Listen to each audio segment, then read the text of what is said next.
오늘 저에게 주신 하나님의 말씀은 신약성경 에베소서 4장 4절부터 6절까지 말씀입니다. 저희들 함께 봉독하겠습니다. 몸이 하나요 성령도 한 분이시니 이와 같이 너희가 부르심의 한 소망 안에서 부르심을 받았느니라. 주도 한 분이시요 믿음도 하나요 세례도 하나요 하나님도 한 분이시니 곧 만유의 아버지시라. 만유 위에 계시고 만유를 통일하시고 만유 가운데 계시도다. 아멘.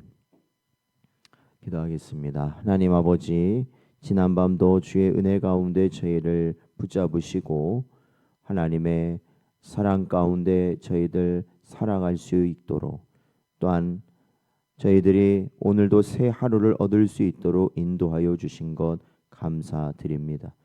오늘도 주의 뜻 가운데 저희의 심령이 새로워지게 하시고 오직 회개하는 심령과 주님께서 우리에게 맡기신 사명 감당할 수 있는 심령으로 살아가는 복된 저희들 되도록 인도하여 주옵소서.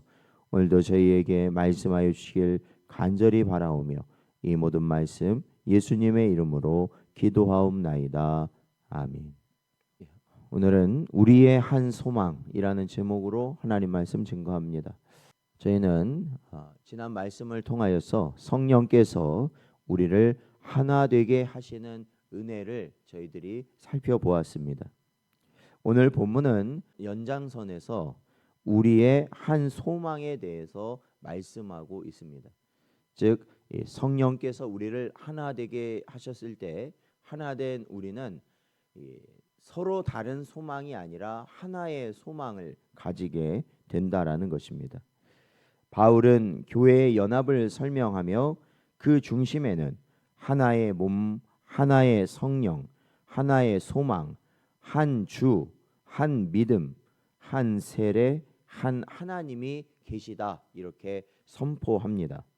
이는 단순한 교리적 진술이 아니라 성도의 삶을 지탱하고 있는 실제적 고백을 우리에게 보여주는 것입니다.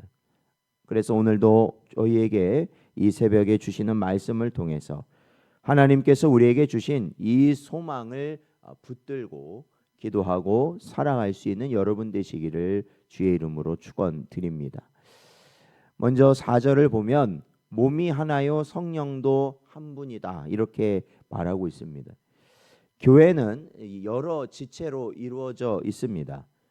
그러나 본질적으로는 그리스도의 한 몸입니다.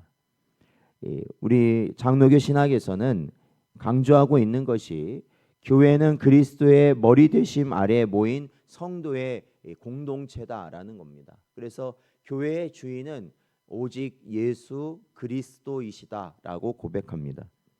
그러므로 지체 하나가 상하면 온 몸이 아픔을 느끼는 것처럼 교회의 성도는 서로의 아픔과 기쁨을 나누어야 한다라는 것입니다. 그래서 교회를 죽게 하는 것은 바로 무엇이냐면 무관심입니다. 서로에 대한 무관심은 교회를 죽게 만들지만 사랑은 교회를 살리게 된다라는 것입니다. 4절 말씀을 보면 너희가 부르심의 한 소망 안에서 부르심을 받았다라고 또한 말하고 있습니다. 바울은 성도가 부름받은 목적이 곧 한 소망, 즉 영생에 있음을 우리에게 선포합니다. 그러니까 우리 모든 성도들, 성령 안에 있는 모든 성도들은 한 소망을 갖는데 그 소망은 바로 영원한 생명에 있습니다. 우리의 신앙은 단지 현재의 형편을 견디는 힘만이 아닙니다. 그러니까 우리가 신앙생활하는 것은 그저 힘든 이 세상을 그때그때마다 견디어내기 위한 수단으로서의 신앙이 아니라는 것입니다. 사도 바울은 로마서 8장 24절에서 이렇게 고백합니다. 우리가 소망으로 구원을 얻었음에 보이는 소망이 아니니 보는 것이 누가 바라리요 이렇게 말하고 있습니다.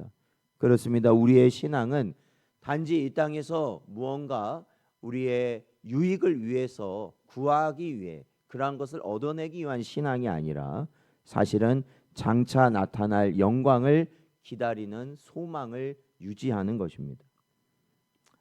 그렇기 때문에 이러한 신앙의 모습을 뭐라고 말하라면 종말론적 소망을 기다리는 신앙이다라고 말할 수 있습니다.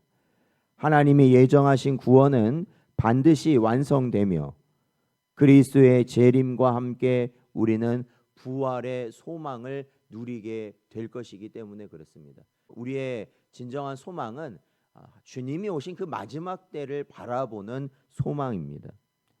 성도의 모든 삶은 오직 한 소망, 곧 하나님께로 향하여 달려가는 인생이라는 것입니다. 5절 말씀을 보면 주도 한 분이시요 믿음도 하나요 세례도 하나다 이렇게 말하고 있습니다. 성도의 신앙의 고백은 다양하지 않습니다. 그러니까 오늘날 다양함을 인정하는 것이 시대적 흐름인데 신앙 고백만큼은 다양할 수가 없다라는 것입니다. 예수 그리스도만이 유일한 구주이시다라는 겁니다. 그러므로 참된 믿음은 다른 길을 인정하지 않고 오직 그리스도만을 붙드는 것입니다. 또한 그 믿음을 고백할 때 우리는 세례로 교회 공동체 안에 편입되게 되는 것이죠. 웨스트민스터 대유리 문답에서 세례를 은혜 언약에 참여하는 표다 이렇게 정의하고 있습니다. 즉 세례는 단순한 의식이 아니라는 것이죠.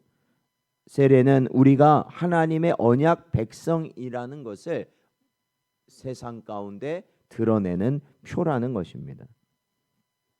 6절 말씀을 보면 하나님도 한 분이시니 곧 만유의 아버지시라 이렇게 말합니다. 성부 하나님은 만유의 아버지가 되십니다. 그는 만유 위에 계시고 만유를 통일하시고 만유 가운데 계시는 하나님이십니다.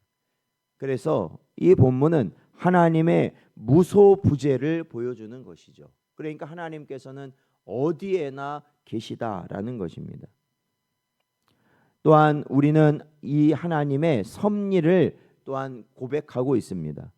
하나님은 세상과 교회를 버려두지 않으시고 그의 뜻대로 모든 것을 다스리신다라는 겁니다. 그러므로 우리는 어떠한 자리에서도 하나님이 함께 하심을 믿고 담대히 살아갈 수 있는 자들이 되었는 것입니다. 그러므로 사랑하는 성도 여러분, 우리는 하나님의 부르심을 받은 자로서 한 몸과 또한 한 소망을 가진 자들입니다. 세상은 수많은 소망에 대해서 말을 합니다. 그리고 그것을 이루기 위해서 또한 열심을 냅니다. 그럼에도 불구하고 성도의 진정한 소망은 영생의 소망, 즉 예수 그리스도 안에 있는 소망입니다. 오늘도 우리가 그 소망을 굳게 붙들길 원합니다. 하나님의 부르심에 합당한 겸손과 온유와 오래 참음 가운데 오직 이 땅에 다시 오실 예수 그리스도를 바라보며 또한 우리가 부활할 것을 또한 믿으며 영원한 하나님의 나라에 거할 것을 우리의 유일한 소망으로 두고 오늘 하루도 살아갈 수 있는 복된 여러분 되시기를 주의 이름으로 축원드립니다.